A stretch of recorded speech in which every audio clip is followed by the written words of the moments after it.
Well, I'd like to say hello and welcome to another video by me, the GingerGM Simon Williams. Now, the game I want to look at now is not actually a game that I played myself.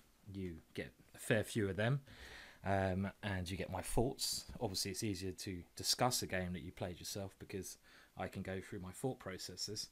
But now I want to pick out, I think, probably the favourite game that I've seen at this year's Tromso 2014 Olympiad.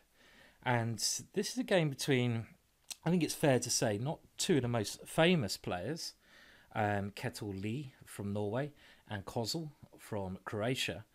They're not, they're very strong grandmasters, been playing for a long time. I mean, Kozul has been around for ages. I know Kjetil, very talented, not so young player now, but about 30. But it was an amazing game, and it was a really entertaining and fun attacking, counter-attacking, counter-sacrificing game. So this is my creme de la creme from Tromso, and what I've seen of Tromso in the games, and I was commentating a fair bit. This is the game that I pick out as my personal favourite game. So we're going to go through that game now, and I'm going to give you my thoughts on this game. So the game started out with a Sicilian. Kjetil is white, and Kozul now plays the e6 variation. He now plays a6. Now, worth pointing out here that this move a6 allows white to play c4, which he does in the game. And this adopts kind of what we call a Moxie bind position, where white will generally always have more space because of his pawns on c4 and e4. And white generally has a grip on the centre because of these pawns.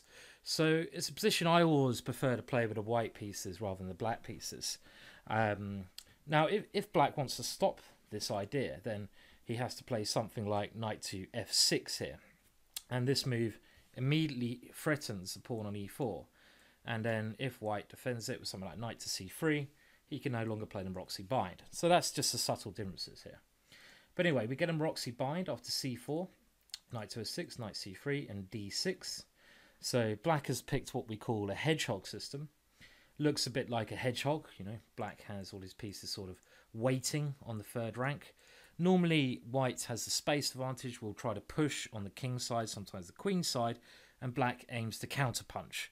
And that's kind of what we see here, but both sides show brilliant imagination and some very unique attacking ideas in this game.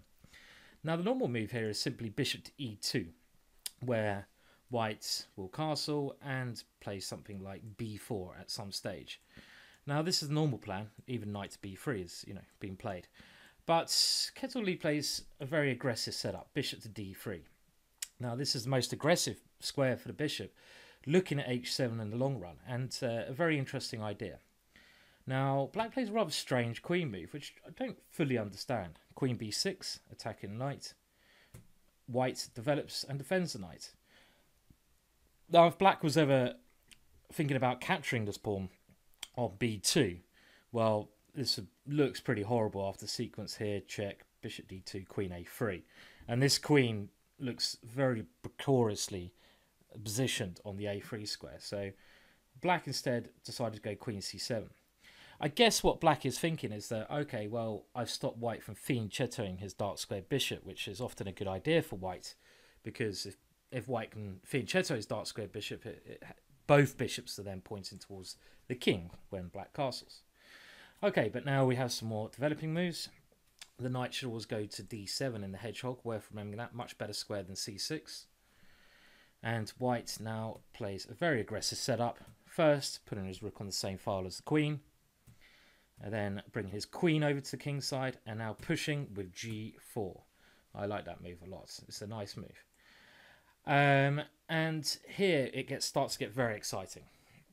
Now, I guess white is just trying to roller coaster black on the king side, and I like white's position here, but let's have a look at the next couple of moves. g6 was played, and this tries to blunt out the bishop after maybe an e5 move. So a bit of a defensive move there. White continues with g5. And now another reason that black played g6, the knight can come to h5. So it doesn't have to retreat. So it has some potential maybe later on to come into the game. Now this is the kind of position where Black is hoping at some point white has exposed his king by pushing these pawns forwards. So black's hoping all these squares behind the pawns are weak and the white king will be weak later on. You know, especially if black can get his bishop on some open diagonal here later. So it's really a counter-attacking idea. But first of all, black has to survive the storm. Easier said than done. Now, white continued b4, rook to e8, and now a brilliant idea. Now, this is an idea I've seen in a number of games, but it's not an idea I've ever seen in a Roxy, so this is where the fun starts. e5. Now, white would like to play something like f5 here, and just try to go crashing through on the f-file, but this allows knight to e5. Very strong square for this knight, defending and attacking. Now, the move e5 really takes away this square for a black piece. So now black has a pawn on this square. It should be noted that if queen takes a8 in any occasion, black gets very significant play by something like taking on d4 and then taking on f4. And you can see how active this knight has become. And also, the white king is now very weak. You have some bishop b7s at some point. Obviously not now because of the rook, but white is overextended. But I love this move e5. It's a brilliant idea. And after black took, white now played f5. An amazing concept. And now black doesn't have this defensive move knight to e5. We have a very messy and complicated position here. White's just trying to checkmate black, and black is defending as best he can. Now, black played bishop to b7, the most logical move. An interesting idea was e4 here, to free up the e5 square for the knight. That was interesting. You can see some of the troubles black might get in if he takes on f5. White would just simply take back, and then take on h5. And if something like e4, simply bishop takes e4, and black's king is far too exposed here. So black tries to counterattack, bishop b7, and now another powerful move from white. No time to go backwards, knight to d5. Brilliant play from white so far. Sacrificing another piece. And after black takes on d5, white gains a tempo to threaten f6. Black's only move is f takes g6, and now the queen comes in. And white is 2 pawns down with a vicious attack here. And he plays another brilliant move. Sacrifices another piece, bishop takes g6. Well, this is the second piece he actually sacrifices.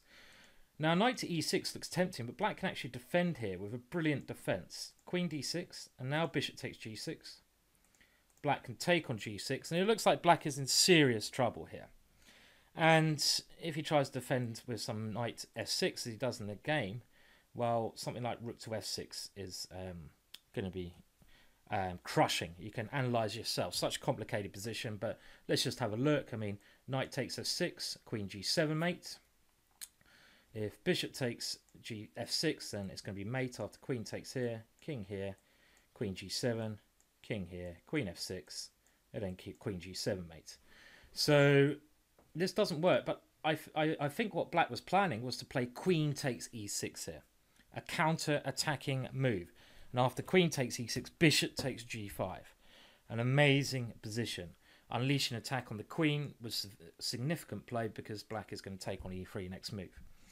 Amazing combination. But instead, white took on g6, forcing pawn takes g6. And now queen takes g6. There's only one defensive move here for black. Knight on d to f6. I mean, other moves fail. Have a look at my notes if you want to have a look at the other variations, which is just below this game. Or if you're on YouTube, go to GingerGM.com and look at the blog. This has notes to the game. But knight on d to f6 was played. And now white checked. And here he misses his chance. White could have rounded off an amazing game here by playing knight to e6. And the point with this move is, well, if black plays something passive like queen d6, white is winning again, like we showed before with this rook takes f6 move, something like this. So black can try bishop c5, some crazy combination here. But now the best move, unbelievably, in this position is not to take the queen when black gets very good play after taking the bishop, but instead to take the bishop, knight takes c5. Unbelievable. Point being, if b takes c5, white takes on f6, threatening f7, the knight drops, completely one game for white. Amazing tactics. So knight to e6 in this position was white's chance. But instead, he checked first and now played knight to e6. And this allows a brilliant counter-attack. Bishop to c5. Absolutely stunning. The queen is on pre here, and white can take the queen and fork 2 rooks. But bishop to c5 simply allows this. And this is the only move. If the queen moves anywhere, we see this last variation we looked at where rook takes f6 and white is going to checkmate. But the brilliant move bishop to c5 works here. Now the difference between this and the last variation is that the white queen is on the g file. So if we try something like knight takes c5 and try taking on f6 here, black can play rook to g8. So this is the main problem. So after bishop takes c5, white took this queen and created a fork. So, but now black's pieces spring to life. Bishop takes e3 check, and black is a queen down. King to g2, and now another great move. Bishop takes g5, and this opens up the g file for the black rook to come in. And just look at all of black's pieces. Even though black's a queen down, all of his pieces are hanging around the white king.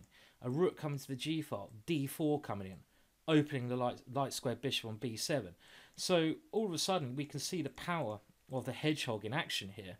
One slip up and now black's pieces, the hedgehog springs to life.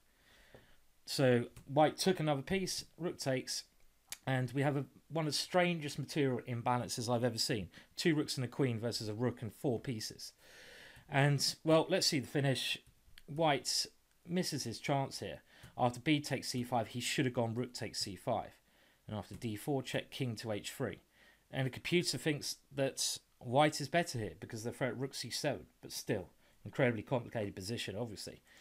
Anyway, b takes c5 is played, and now a lovely move. If d4 check here, then white would be able to play c6, blocking up the bishop. But now black plays the lovely bishop c6, threatening to bring the bishop in the game next move. Queen c7, and now the bishop hops out to another diagonal. c6, black's last piece comes to the game, rook g8. And here, white could have stayed in the game and moved like rook ce1, but instead he stepped out of the rook's line, but the game was quickly lost after bishop takes c1, and then bishop takes f1 check. Black's just won 2 rooks in 2 moves. And it's so funny how these bishops on f1 and c1, they started on f8 and c8, and they've managed to get all the way around to the other squares. And when they've reached those squares, it's won the game for black. And this is a very picturesque final position. I mean, okay, Kjetil resigned here because after king h4, rook g4 would have been mate. But still, a phenomenal game, that one. And you have to hand it to both players. Kjetil coming up with some brilliant ideas in the opening. I mean, especially if we look at this pawn sacrifice line that he played to start off this brilliant sequence. The move e5, followed by f5, a brilliant concept. But then Kozul was up to the challenge, and Kozul's move in this vastly complicated position of bishop to c5, simply phenomenal and a brilliant move. So, well, I hope you enjoyed that game as much as me. It was certainly fireworks on the board there. And please leave your comments. Great attacking game and great defensive game on Showdown.